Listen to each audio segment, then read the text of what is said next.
दोस्तों, हाल ही में मैंने नेटफ्लिक्स पर परफेक्ट फैमिली फिल्म देखी और सच बताऊं, ये सीरीज ने मुझे अंदर तक सोचने पर मजबूर कर दिया। ये कोई शाइनी ग्लैमर वाली फैमिली सीरीज नहीं है। ये एक ग्राउंडेड, रियल और पेनफुल कहानी है एक ऐसे घर की जो बाहर से बिल्कुल परफेक्ट दिखता है, लेकिन अंदर हर सदस्य अपने अपने टूटे हुए हिस्सों को छुपाए बैठा है। कहानी घूमती है करकारिया फैमिली के इर्द गिर्द, जहां एक छोटी सी बच्ची के एंजाइटी अटैक के बाद पूरे परिवार को मजबूरी में फैमिली थेरेपी अटेंड करनी पड़ती है। और यहीं से खुलती है असली कहानी। दबे हुए दर्द, अनस्पोकन बातें, सालों के मिसअंडरस्टैंडिंग्स और वो सारे सच जिन्हें कोई भी परिवार आसानी से स्वीकार नहीं करना चाहता। जैसे जैसे थेरेपी आगे बढ़ती है, वैसे वैसे सामने आते हैं ऐसे सच जो इस परफेक्ट फैमिली को अंदर से पूरी तरह हिला कर रख देते हैं। आज की वीडियो में हम परफेक्ट फैमिली की कहानी, इसके बिगेस्ट इमोशनल रिवील्स और इस डिसफंक्शनल परिवार के पीछे छुपे असली रीजन को समझेंगे। और हाँ दोस्तों, अगर वीडियो पसंद आए तो लाइक, शेयर और सब्सक्राइब जरूर कर देना। So brothers and sisters, so now with that said, let's roll the intro.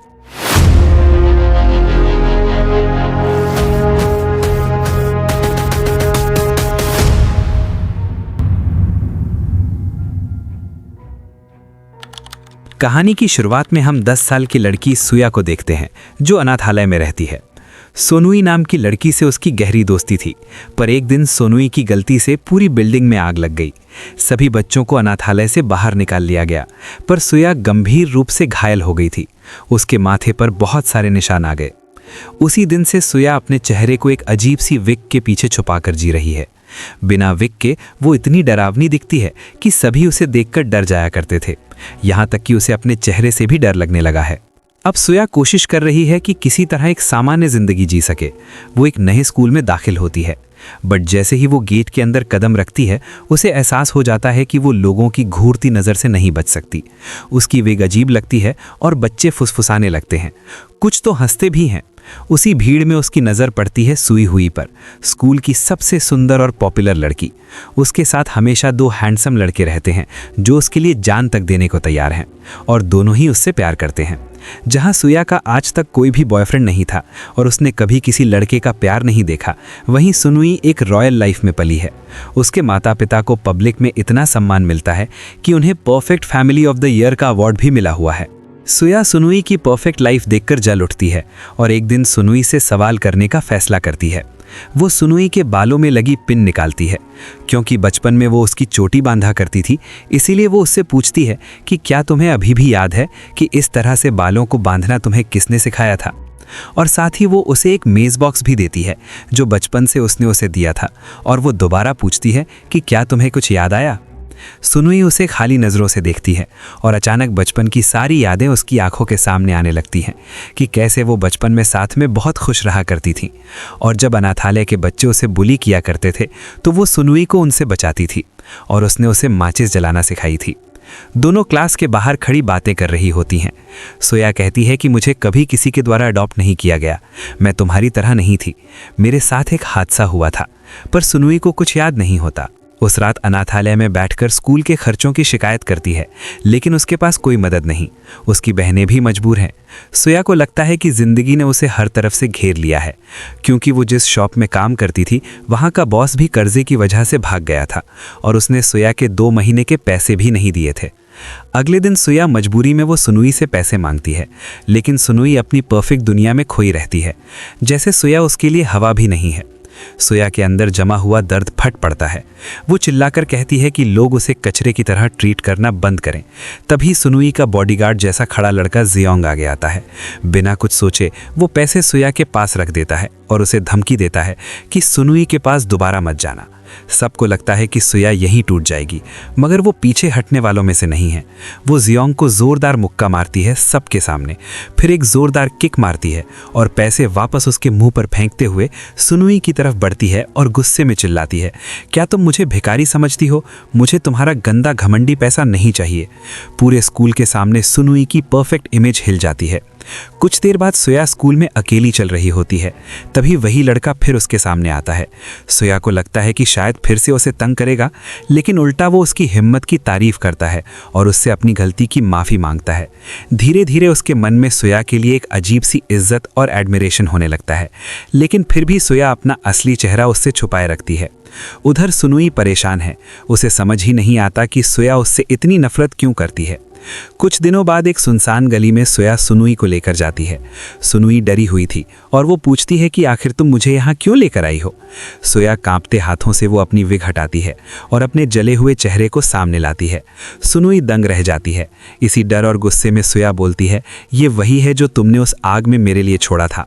फिर सच्चाई सामने आती है। सालों पहले सोया और सुनुई जब उस अनाथालय में रहती थी, लेकिन जिस रात आग लगी सोया अंदर फंस गई और सुनुई को एक अमीर परिवार अपने साथ ले गया।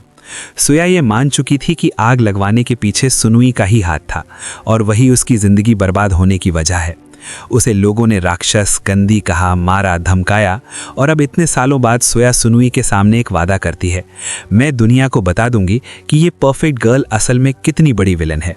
सुनुई उससे माफ़ी मांगती है, मुझे नहीं पता था और वो आग गलती से लगी थी। मैंने कभी नहीं सोचा था कि तुम इतनी गंभीर रूप से घायल हो जाओगी।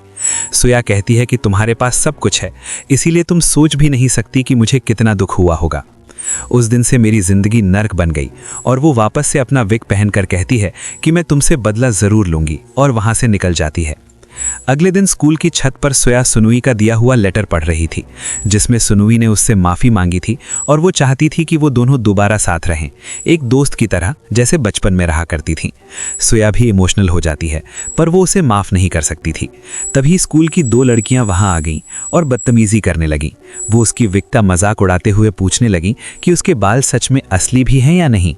सोया अब और बर्दाश्त नहीं कर पाई, वो लड़कियों पर टूट पड़ी। कुछ ही सेकंड में लड़कियां डरी हुई बिल्ली की तरह कांपने लगीं। पूरी तरह उसकी मार से सहम चुकी थीं, लेकिन वो दोनों लड़कियां भी कहां हार मानने वाली थीं। रात होते ही उन्होंने बाहर से अपने बॉयफ्रेंड गुंडे बुला लिए। जब सोया घर लौट रही थी तभी उसे घेर कर दीवार से लगा दिया गया। लड़कियों ने उसके चेहरे पर थप्पड़ मारा, पर सोया के अंदर इतना दर्द था कि उसके मुंह से एक आवाज तक नहीं निकली। ये देखकर एक लड़का जो किसी विलन से कम नहीं था उसे लात मारकर जमीन पर गिरा देता है। सोया लगभग कुचली जाने ही वाली थी कि तभी अचानक जिंग वहां आ जाता है। वो अकेला ही पूरी गैंग पर टूट पड़ता है। उसकी मार्शल आर्ट्स की स्किल के सामने गुंडों की हड्डियां टूटने की आवाजें आने लगती हैं। कुछ ही देर में सब जमीन पर पड़े दर्द से कहरा रहे होते हैं। सोया पहली बार उसे ऐसे देखती है और उसकी आंखों में एक नया एहसास जगता है। नफरत के अलावा पहली बार दिल में कुछ और धड़कता है। वो जिन के बारे में सोचने लगती है, यहाँ तक कि उसे प्यार जैसा एहसास होता है। पर एक दिन जब वो हिम्मत करके जिंग से बात करने जा रही थी, तभी वो सुनती है कि जिंग अपने दोस्त हन से बात कर रहा होता है। हन जिंग से पूछ रहा था कि क्या तुम सोया को चाहने लगे हो, पर वो साफ इनकार कर देता है कि इतनी खूबसूरत नहीं है, मुझे सिर्फ सुन ही पसंद है और उसके अलावा मैं किसी और लड़की से प्यार करने के बारे में सोच भी नहीं सकता। सोया का दिल गुस्से में फट पड़ता है। वो सीधी सुन हुई के पास जाती है और कहती है कि जिन लड़कों को वो अपना प्रोटेक्टर समझती है वो सिर्फ दिखावा कर रहे हैं और अगर जिंग तुमसे आज कुछ कहने की कोशिश करे तो तुम उसकी बात मत सुनना। सुन हुई इसकी वजह पूछती है, पर वो गुस्से में भड़क उठती है कि अगर तुमने मेरी बात नहीं मानी तो हमारी दोस्ती खत्म हो जाएगी। सारी क्लास हैरान रह जाती है। स्कूल खत्म होने के बाद आज सुन हुई सोया के साथ घर लौट रही होती है।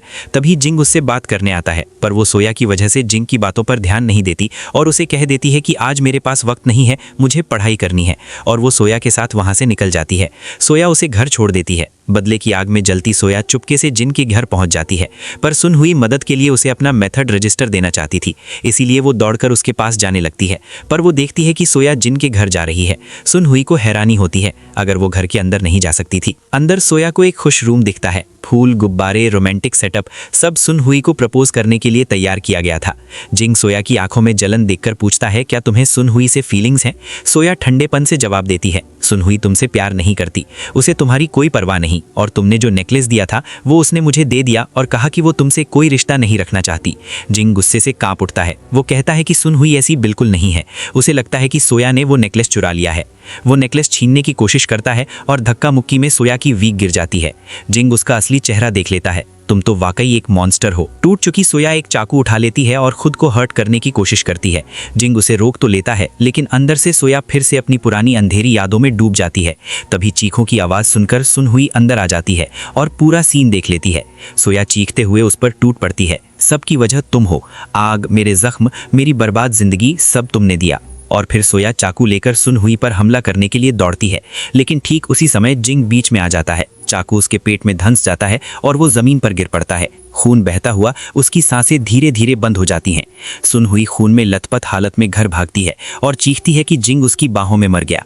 दोस्तों, अगर आपको वीडियो अच्छी लगी हो तो लाइक और सब्सक्राइब ज़रूर कर देना।